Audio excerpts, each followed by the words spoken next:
is the WebTV Market Review. Here we look at the financial and capital market as it relates to the economy. And for all our domestic and foreign investors, this is a program you need to watch to get updates and look at issues that have to impact market activities. And today we'll be looking at the Nigeria Stock Exchange Domestic and Portfolio Investment Report for May 2020. Also, we would look at the issue of unclaimed dividends. I mean, it is something of concern, and of course, every stakeholder in the market should be concerned about that. We're looking again at efforts to address that trend. Also, very importantly, we'll look at the MSCI. MSCI plays a very key role in assessing equities and all space of the markets to give you reports and classifications. So we want to know what's happening from there as it concerns Nigeria and other markets. And yes, we look at the open-ended dollar mutual funds. It's very interesting to see how various investments, banks and groups are coming out with that fund and how it's really being received across the markets. Don't forget that in this period, you need the best incisive information to make informed investment decisions. And if there's one thing that worries me and should worry you is you need to have clear financial awareness, because in this period of the post-pandemic phase, people still fall prey to schemes, Ponzi schemes, and that's not good. So I'd like to say a big shout out to every investor in Nigeria and all classes of investors. Let's continue to engage, let's continue to create that awareness that we must invest in regulated funds, because you don't want your fingers to be burnt like in the past. I don't want it, and you shouldn't want that too. With me to lead this conversation today is my co-anchor and CEO of Frontier Africa Reports, Mr. Bolson Omofai. Good morning to you, Mr. Bolson. Good morning, Otto. Yeah, another interesting Thursday morning, and we look at the markets. First, let's begin with the Nigeria Stock Exchange Domestic and Foreign Portfolio Investment Report, May 2020.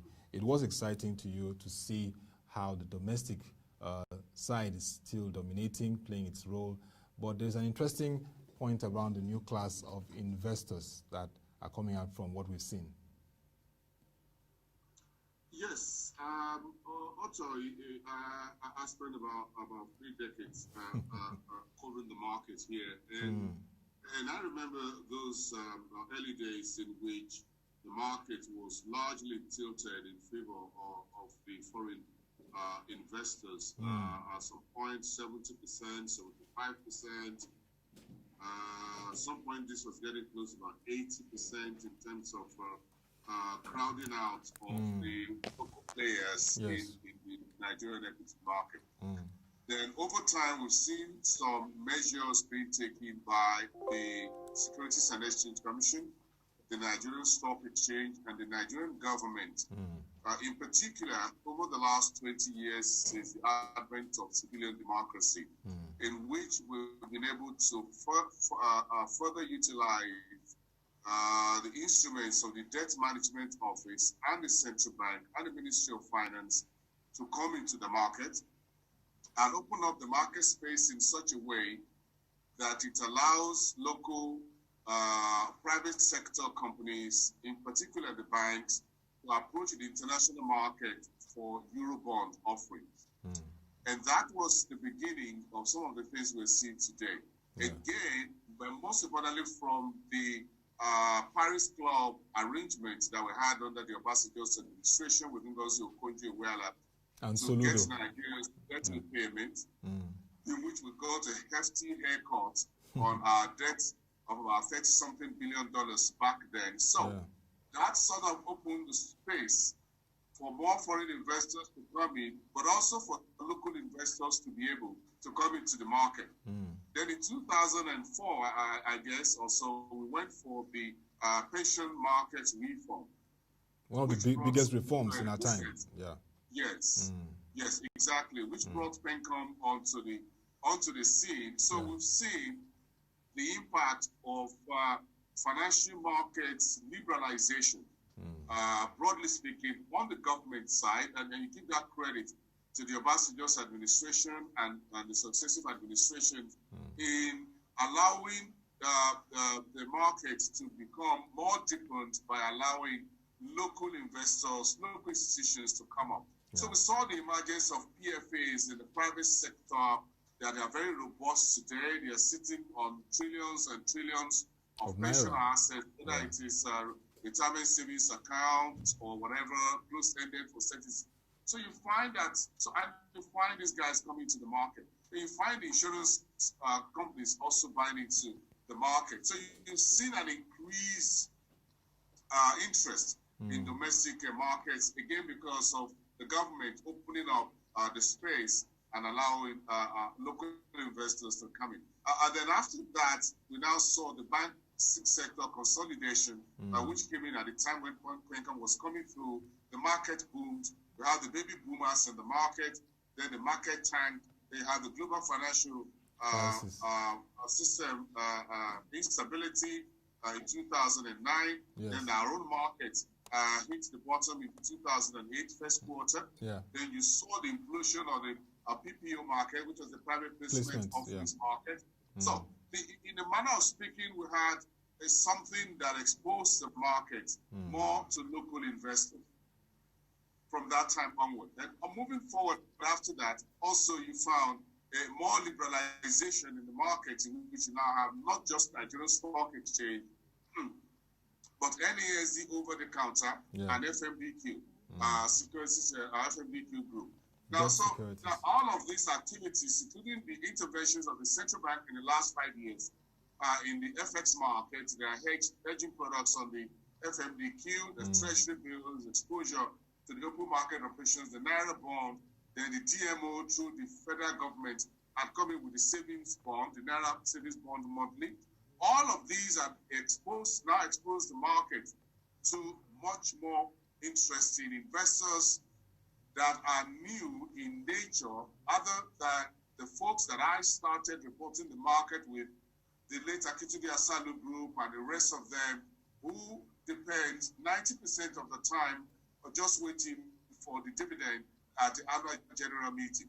So what has happened on that side, on one side of the market liberalization, then on the other side is ICT, technology and innovation, in which the Nigerian Stock Exchange, the Nigerian Stock Exchange that we have today was not the stock exchange that some of us started reporting about 30 years ago. You know, we like to see pictures of how it was in the past. Maybe one of these days. This is one of the fundamental things that happened also here, because you now found that in those days, stockbroking firms were not allowed by the then management of the stock exchange and by rules of the market back then to advertise. Okay? So you cannot have a stockbroking firm. They hardly even speak to the press. That was such the culture of the market and at that time. Okay, so you don't find a brokerage firm or a dealing firm interacting or advertising on television or on radio. Today, that has totally changed. We now have a market that is by global standards, like you'll find in the US, in Europe, and elsewhere. So once you stay within the ambit of regulation as stipulated by the SEC and by the exchange that gives you a license to trade or explore, you can advertise your services, you can advertise your offerings, you can advertise your products, and you've seen it come back again to the market, an implosion of managed funds that are not just in local currency, but also in foreign currency like the dollar that we now have on the market street. All of this, including making it possible to use devices like this, just simple mobile phones, to be able to trade the market. So you find today at least about a dozen dealing firms that have what is possible for folks to trade on the market.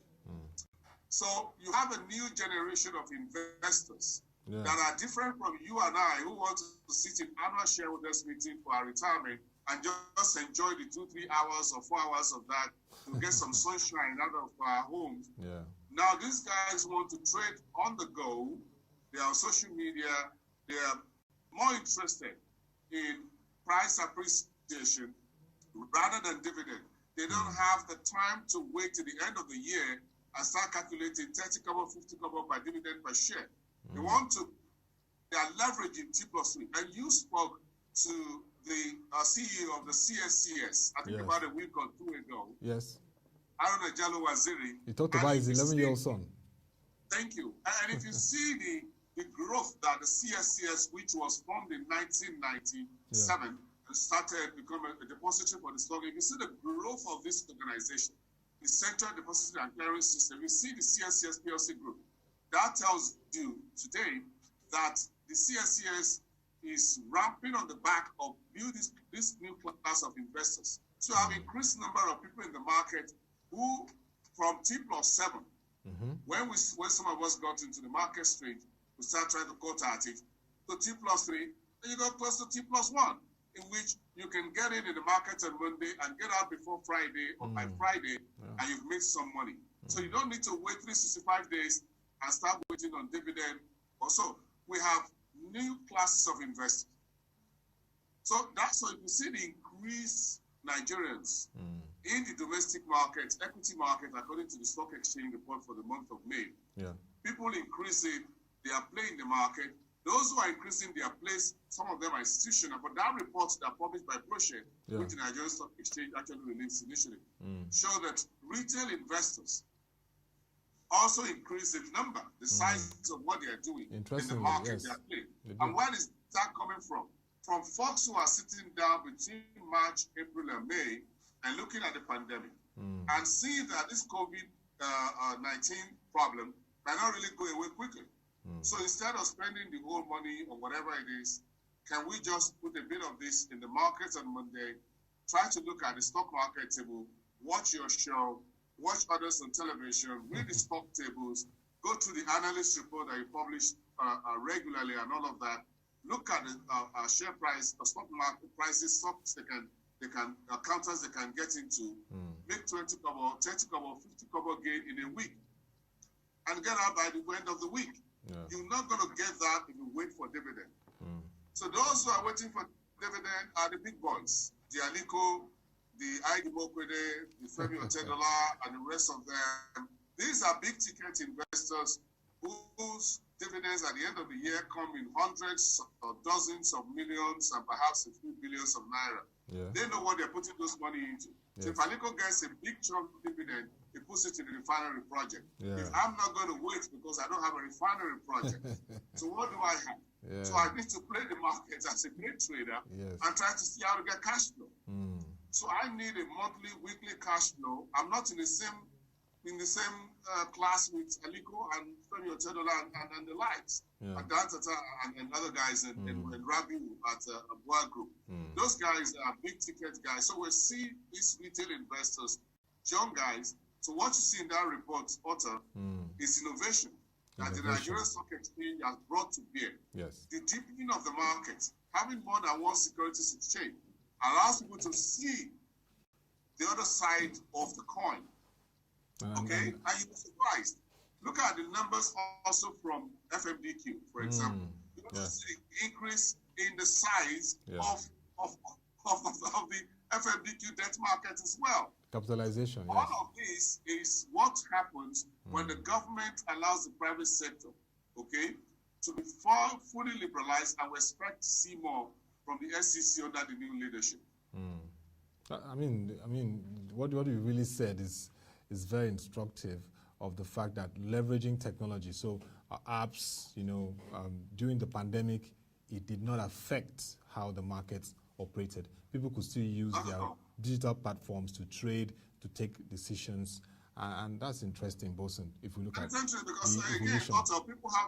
because people have time. My apologies, please. Folks have a bit more time on their hands. You remember?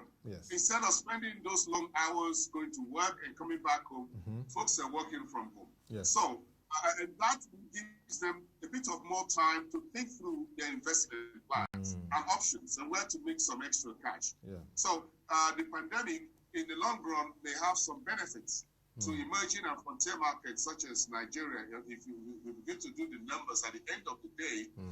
Because if you're spending 2 hours or 3 hours in the morning in Lagos, for example, to get to work, and spend another 3-4 hours to get back home, or 5 to 6 hours every day, I'm sure your mindset is not going to think about going to pick up a phone and do a trade. That you may just say, well, I'm going to do it by the weekend. Then by the weekend, you've got a wedding ceremony, or you got some family meetings or whatever. He said, okay, I'm going to do it next week on Monday. Then you don't get to do it. But now that the pandemic has put everybody at home, at least most of the white-collar guys like you and I are working from home. So what do you do with the extra time that you have that your boss is not calling on you and what have you? So there's a bit of time for folks to reflect on their investment portfolios and what have you.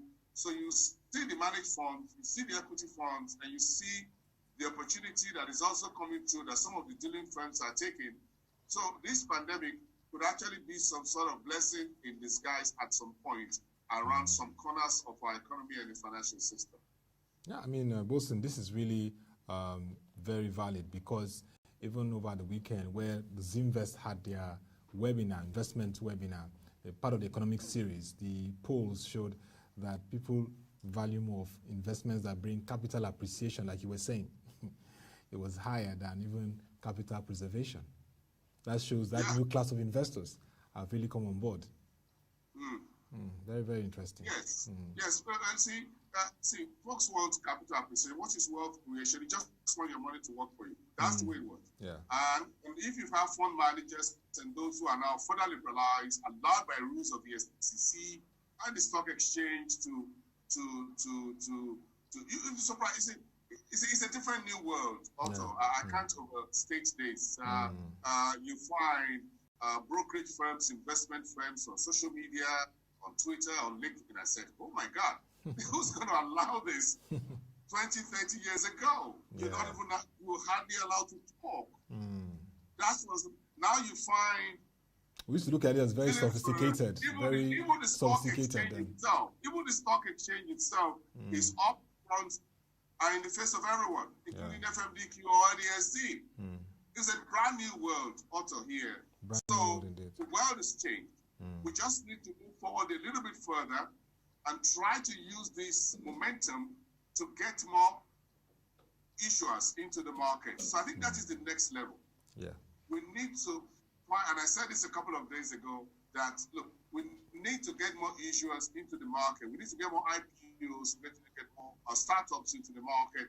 We need to use this technology, innovation, digital tech, fintech, ICT, all the entire framework of science and technology to get more issuers into the market.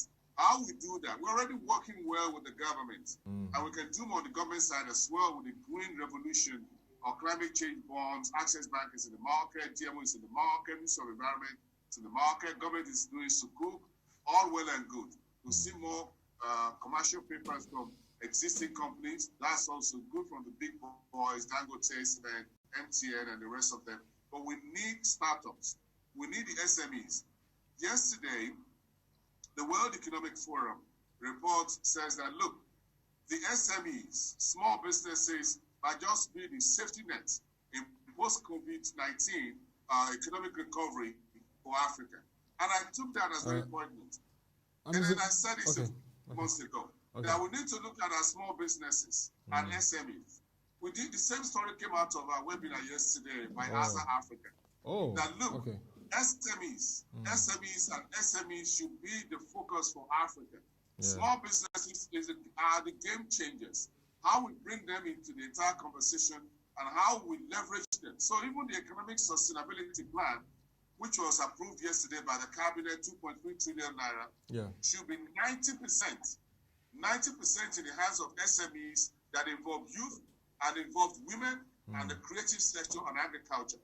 In terms of the entire value chain. That's spot on. If we do this, we will be able, we might just be able to avoid the iceberg under the sea that is this pandemic and try to get to some safety shores, as it were, and begin to make a growth. So I was encouraged by the World Economic Outlook latest report that we will do 3.4% in 2021 positive reading. South Africa will do 3.5%.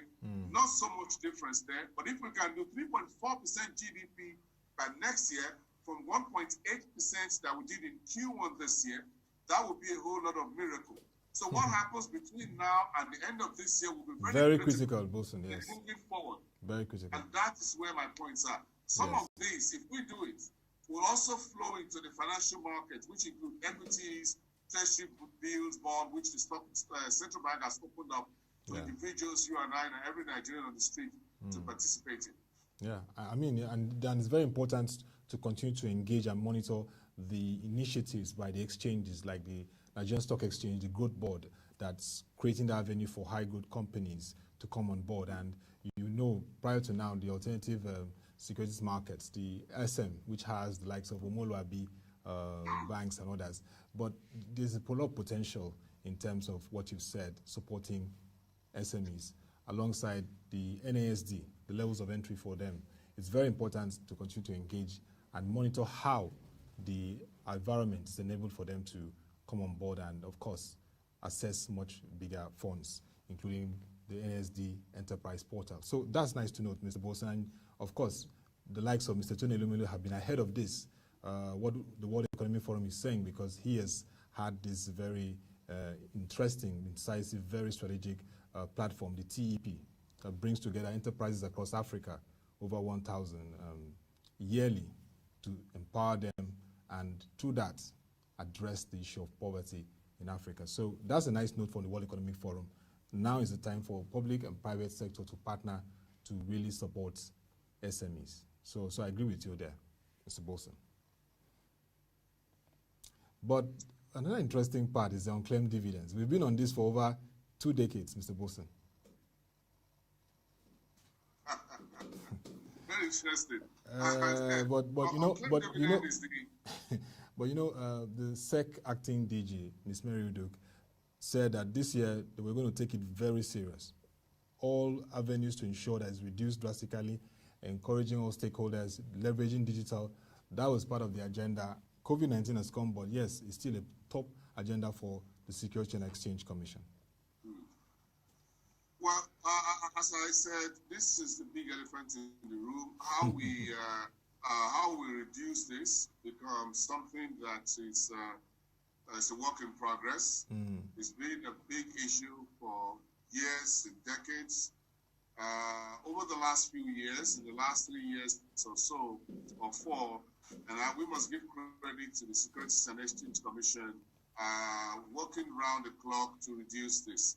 They've met with the Central Bank or the Bankers Committee on one hand. They tried to resolve the issue around your ability to pay in your dividend warrant into savings account, which was only permissible for current account for many decades. That was a problem because a number of the retail shareholders or investors in our market had savings account and not current account. So that was a big problem for many years. We reported on it. The banks seemed reluctant to allow that to happen. I think that has now been allowed to happen. The SEC also moved around the issue of those who did multiple subscriptions during the market boom period, the period of forgiveness for them to regularize and consolidate all of this into one account. If you have bought shares in your name, your wife, your children, your house help, your driver and others in the past, your uncle, you can come forward without fear of prosecution and regularize them so that you can claim this dividend. That is one issue. Then you have the SEC had also moved in recent times, as you said earlier, pointed out, also to try and reduce issues around those who are no longer alive, those who are deceased, but left some investments in the market in which their families will have the power of attorney and the other related documents signed and prepared on time to their nominees and whatever, to be able to have access to these dividends that their family members had in the past. So that's also some of the moves. So we've seen it. Then the SEC had also gone to say, look, for your dividend warrant, what they call e-dividend, e-bonus, and what have you, the SEC underwrote the cost of doing that through the banks. Yeah. I'm sure if you go to some bank branches today, you will still see the SEC notice somewhere there on the counter by one side that you can register for your e-dividend, e-bonus in this particular branch of a bank. So at least I know of a bank that still has those notices there. Then at some point, the cost of that was lowered. Then SEC noticed that folks weren't forthcoming. Then they rolled it. I think that was under Muniru Guazo's period or so. Yes, and they said, look, we're going to continue to pay for it. Just step forward and just register free of charge. Who will bear the cost? That cost is on the books of the SEC, and I think that continues under Merudo, as the acting DG chief. So, acting Director General. So all of these were steps that the SEC had stretched itself over the last few years to reduce the unclaimed dividend. But what we are hearing from some market professionals, market operators, as we call them, is the fact that the process of getting dividend in Nigeria is still manual in terms of filling the form and what have you. We used to go digital now. Yes. Now, so because now you've moved into paying dividends directly to the account of a shareholder, for example. So issues of dividend warrants and all of that, the dividends have become a thing of the past. But we still have a problem. So my point is that if we're able to liberalize trading through the mobile phones and we can get capital appreciation, you can trade, sell, buy, settle, clear, okay? You get the shares, I get the money, or you get the money, I get the shares. If we can do that within a T+3 period or cycle, then we should be able to make the process of registry for dividend, okay? And all of that for dividend payment, clearance, and all of that, also seamless and paperless. And that's where the point is. And we just want the SEC to take the entire market architecture to take a look, the value chain, to look at how this process can be further deregulated and liberalized in a digital manner of speaking, using technology and fintech to make it a lot easier for people to do that. But I know that there are still quite a lot of folks who are yet to step out of their bedroom to regularize their account of multiple subscriptions that they did years ago. A couple of them could be in other countries or overseas and no longer in the country. Some might just be scared that perhaps the government may come, some government agencies may come at them at some point if they address in public. And now, with the data that the government is leveraging on from the Federal Inland Revenue Service, the ICPC, the EFCC, the SEC, the identity, whatever, the central bank with BVN, if these billions and billions and billions of naira, if you suddenly step forward and you clear it up and it goes into your bank account, mind you, Otto, you will not get it in cash. So you will have to designate a bank account to get this money into. So if Otto, for example, 500 million or 700 million suddenly hits your account from unclaimed dividend from your previous investment, then I'm sure you're likely going to get a phone call from some government agencies and say, have you paid tax on this money? What is the source of it and all of that? So maybe the SEC, and I'm just trying to hazard something out here, maybe the SEC need to step out with maybe a few other relevant government agencies to say and explain to everyone that, look, there will be no prosecution. The SEC have said this a million times, and I think Merudu must have almost lost her voice talking about this, and the rest of the executive commissioners in the SEC. But again, maybe they need to do a joint press statement, whatever, to let everyone out there knows that, look, please step forward. Let us do this.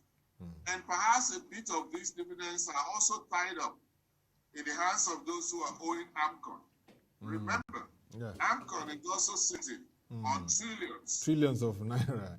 About over 5 trillion, yes. Some of these relate to the banking sector misbehavior period of 2004 to 2008 2009 until Sanusi came on board as the central bank governor.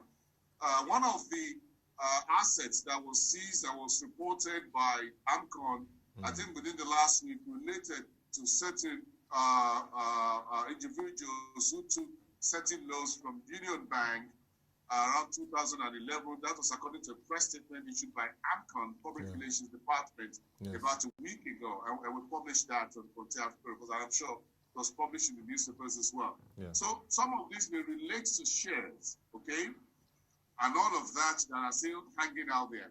So the dividends that are attached to this unresolved debt issue, okay, will be part of the unclaimed dividend portfolio that the SEC is sitting on. So maybe there's a time now for both the upper and lower house of Reps and House of Senate, the Senate and the House of Reps, Market Committee to sit together with the SEC, with the Nigerian Stock Exchange, and maybe a few government agencies to say, how do we resolve this issue on a final note, take stock of what has been done, and see how more of this can be resolved moving forward. That's very important, Mr. Bolson, because that remains an issue that, like Meridu said, a legacy issue that needs to be addressed. But let's move on quickly to the MSCI. You followed them also for a long time, and they brought out their announcements of their reviews, market classification, and of course they are going to be assessing Nigeria's equities market accessibility and countries like Lebanon, but they've sent out a warning to Argentina, and you also know a lot about what's happening in Argentina, apart from the fact that they face a huge default in terms of being able to reservice their loans and debts owed, and the economy is facing a crisis. They also are concerned about some of the market activities, capital controls, investments, facing challenges there. And remember that an investment expert was their president, Mauricio Macri. But of course, the fears of a new government taking over that doesn't have that mentality, market mentality like Macri, comes to the fore. So what does this speak to in terms of the fact that there's a warning for Argentina, but of course, Nigeria is also on the radar with Lebanon?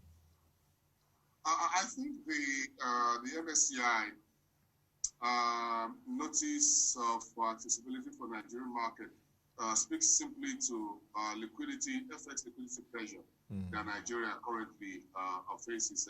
That's what Nigeria, that's what that flag for Nigeria was all about. Again, the MSCI was saying, look, frontier markets, there's a liquidity crunch. Okay, the central bank has promised orderly exit for portfolio investors who want to exit the markets. But then there is a shortage of liquidity. Everybody's hopeful that with oil prices back to around $40 a barrel, well, against the budget benchmark of about 25 or 28 as approved by the parliament, there's a bit of a room there for the central bank to wiggle and get everybody paid as they want to exit the Nigerian market.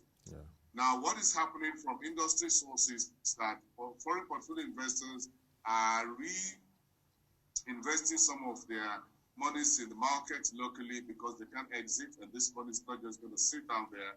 So phone calls and notices, whatever, from these portfolio investors, foreign portfolio investors getting to MSCI, saying, look, it's very tight, Nigerian market is illiquid at this point on the FX side, which makes it impossible for them to get their funds out of the system. A few weeks ago, we spoke with the central bank, some central bank officials, and what we were told was that the total size of foreign portfolios money hanging in the Nigerian market is about 800 million to $1 billion US. That was what we got about 2 weeks ago or so in terms of our communication with them, trying to clear up some media reports as to the size of unclear FX in the Nigerian market space. Trying to take the portfolio market out of the broader picture, so that we don't have a figure as to what the total FX size is. But as far as the FPIs are concerned, we're told between 800 million and $1 billion US. So, but as you increase trading in the markets and all of that, the outflows that is expected will continue to rise little by little on a daily basis. So I guess that informed the flagging that we got for Morgan Stanley Capital International Index for frontier markets. Yes. And Lebanon is even in a very dire situation. The depreciation is really high. I mean, maybe we'll discuss that in subsequent edition, but well, we complain in Nigeria, but you don't want to be in the Lebanon situation. You don't want to. You don't want to. Neither Venezuela nor Zimbabwe. No, none of those. Yeah, but we can still make it better. At least the CBN is doing their best. But quickly, in few minutes, I mean, when you look at the dollar-based mutual open-ended funds and various mutual funds in this period, what is the trend you're seeing? It's really another interesting development from the investment market. Otto, you are a business journalist. I'm a business and markets journalist. So folks come to the market, they bring new products, it deepens the market. I like that. The SEC has the rules that allows it. The exchange take this is happy. Market participants happy. The market professionals, the dealing firms, the fund managers, the asset managers see an opportunity to introduce new products, which gives them some management fees or income. They give folks an opportunity to put the dollar in the Nigerian market. And if you ask me personally as Bosun Omofaye, I think I like it. So instead of all these dollars evaporating from the Nigerian market or from the Nigerian economy, if these managed funds can hold a bit of these funds down and put it and retain it here, it makes sense. It makes lots of sense. It makes a whole lot of sense to me that instead of all these funds just flittering away, if we have managed funds in dollar denominated in foreign currency by FSDH, by Afrinvest, and I think about two others, I think Contras also. If we have more of it, fine. Entry point is about $1,000. That's about close to 400,000 naira. That's above my pay grade, and I think your pay grade. Right, you can just do $1,000 in a year. Yeah. So it speaks to these funds that can target middle level, top level guys who have salaries or have other income in both. So instead of guys just dumping the dollars and all of that in their dumb account, and just living and trying to game the FX market, Naira dollar, create arbitrage, speculate on the market, give Godwin the Mayfield sleepless nights, and the rest of them. Why don't you put them in managed funds where the money is settled, right? Yeah. And you can trade it, and the dollar is not doing too badly, globally speaking. And you can just earn returns on it. Yeah. So instead of using this same money in your dorm account, try to game the market and create problems and create inflation locally and a lot of rates, application and what have you. Can you just put them in managed funds so that the asset managers or fund managers can just manage them, and then you make returns on it? So whoever is coming up with this idea, I say thank you very much. Help me the central bank sleep a little bit better. Okay, I mean investment banks. Just some of this money. Yeah, I mean investment banking groups, nice one, and we expect more innovations around that. But interesting to see the trends and developments in that space. Thank you very much, Mr. Bosun Omofaye. I mean, it was nice having these interactions covering the interesting tides. It's nice to see that domestic investors and the retail investors are now gaining the space. I mean, it shows a new class of investors, and we must continue to monitor them. But most importantly, of course, continue the investor awareness and education. So thank you for the conversation today. Mr. Bosun Omofaye, CEO, Frontier Africa Reports. Nice having you. And just a note again to all our investors and Nigerians, if you want to make an investment decision, please look out, get orientation from financial media, also try to get in contact with brokers, and also try to get confirmations through the various exchanges, Nigeria Stock Exchange, the FMDQ, and the NSD. It's very important because in this period, as we navigate the pandemic, people will be vulnerable to various Ponzi schemes, which again would burn your finances. You don't want to go through that experience, and advise you to make the wise decision. You can also log on to www.prochange.com to get market reports, incisive analysis that can help you make that right decision in investments. Till we come your way again, thank you for watching. Have a nice day and stay safe.